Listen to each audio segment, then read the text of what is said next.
Gracias, señor diputado. A continuación, ofrezco la palabra a la diputada Camila Vallejo.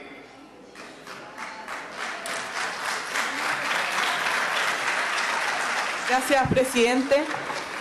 Sí, yo lamento mucho el tono con el que se ha dado esta discusión desde su inicio. Creo que es lamentable, creo que es absolutamente innecesario, porque de verdad que todos creemos y no nos parece normal que un estudiante rocíe con benzina a un profesor, otro estudiante, que lance bombas molotov, que actúe con violencia y con agresión. Nadie quiere eso, en lo absoluto. A muchos nos ha tocado incluso en las mismas marchas tener que defendernos de actos de extrema violencia de encapuchados. A todos nos ha tocado sufrir las consecuencias de esa violencia. Y no la queremos, por cierto. El tema es cómo la solucionamos o cómo la atacamos. Esa ha sido toda la discusión. Cómo construimos la mejor fórmula o las mejores medidas para poder hacerle frente a estos hechos de extrema violencia y ojalá a todos los hechos de violencia que viven nuestras comunidades educativas. Pero ese no ha sido el tono de la discusión. Estamos hoy día ante un proyecto que básicamente tuvo solo un trámite, porque no podemos decir que la Cámara cumplió el segundo trámite legislativo. Se hizo un acuerdo de básicamente censura a la Cámara de Diputados para que el proyecto no tuviera mejoras ni revisiones. Y era necesario hacerlo porque hay que despejar dos cosas. Las expulsiones no las crea este proyecto. El hecho de que expulsen a estudiantes por agresiones a profesores, asistentes de la educación, apoderados o otros estudiantes, no la crea este proyecto, eso existe actualmente. Desde el 2016 a la fecha, más de 1.600 estudiantes han sido expulsados por agresiones. Eso se está haciendo. Yo no sé si en la Municipalidad de Santiago no lo están haciendo o ha sido insuficiente, pero eso se hace a nivel de país. Lo otro, la suspensión como medida cautelar. Es cierto que en algunos casos la han aplicado como sanción definitiva y por lo tanto no se ha podido llegar a la expulsión, porque se suspendió al estudiante antes y no pueden terminar con la expulsión. Pero la última circular de la Superintendencia de Educación señala que sí se puede aplicar la suspensión como medida cautelar. Es decir, los dos grandes temas que pretende abordar este proyecto de ley, en la realidad ya se pueden aplicar y se aplican. Entonces, la necesidad de discutir esto no era tal. Podría, por la urgencia de abordar esto, se hubiese solucionado mejor con actualizar los reglamentos internos, ¿cierto? O aplicar lo que dice la circular de la Superintendencia de Educación, particularmente en los colegios de la Municipalidad de Santiago. Entonces, despejando eso, vamos al tema de fondo. Es cierto que cuando se producen estos hechos de violencia hay que aplicar sanciones. Y es cierto que en los casos de extrema violencia lo que corresponde es que termine en una expulsión. Pero la medida punitiva tiene que ir acompañado de medidas preventivas, pedagógicas y reparatorias. Y eso es justamente lo que no hace este proyecto. Y no podemos tirar la pelota al córner y decir, lo vamos a ver más adelante, se va a ver en otro programa, en otro proyecto de ley, porque los temas de fondo no son para discutirlo ahora. Hay que discutirlo ahora. Porque la verdad es que en Chile todos los gobiernos, todos nos quejamos de la delincuencia, ¿cierto? Y la delincuencia han ido en aumento y toda la gente quiere terminar con la delincuencia. Pero ¿cómo se ha abordado la delincuencia en nuestro país?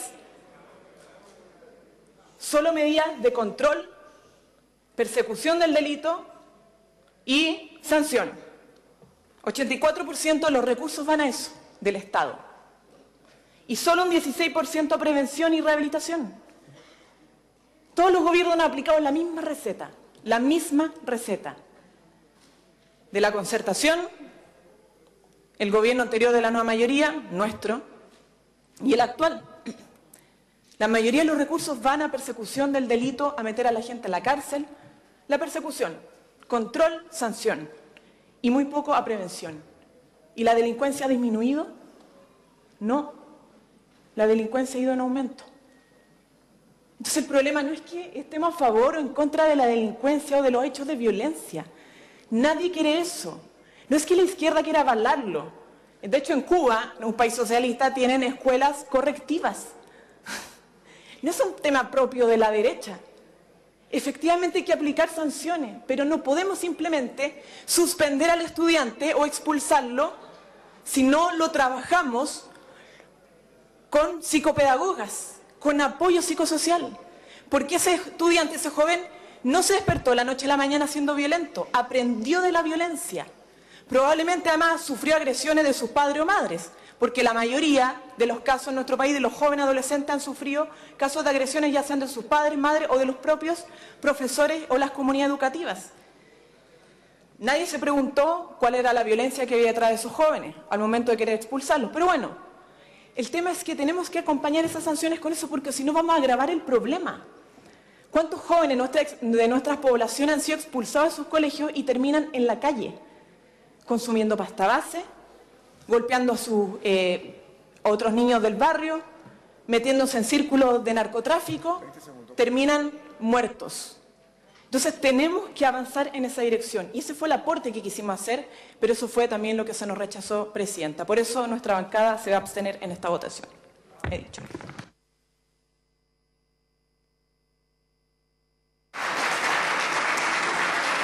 Muchas gracias, diputada. Han terminado, falta solamente el discurso de la ministra, pero han terminado el tiempo para el discurso de los diputadas y diputados presentes en la sala. Pueden insertar sus discursos, por favor, quienes lo tengan, para que quede acá. Ministra, tiene la palabra.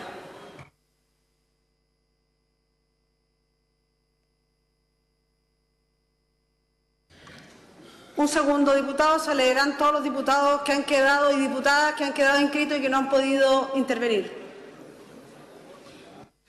Están inscritos los diputados Juan Santana, Claudia Mix, Carlos Abel Jarpa, Ricardo Celis, don Alejandro Bernales, don Jorge Sabaj, don Jaime Naranjo, don Luis Pardo, el diputado Osvaldo Urrutia, don Raúl Saldívar, don Iván Flores, don Rodrigo González, don Sergio Bobadilla, la diputada Karin Lux, la diputada Paulina Núñez, la diputada Virginia Troncoso, don Hugo Rey, don Javier Hernández, la diputada María José Hoffman, don René Manuel García, la diputada Erika Olivera, don Juan Fuensalida, la diputada señora Marcela Sabat, don Ignacio Urrutia, don Andrés Celis, don Álvaro Carter, don Sergio Gaona y don Rolando Rentería. Son los diputados que están inscritos. Ministra, tiene la palabra.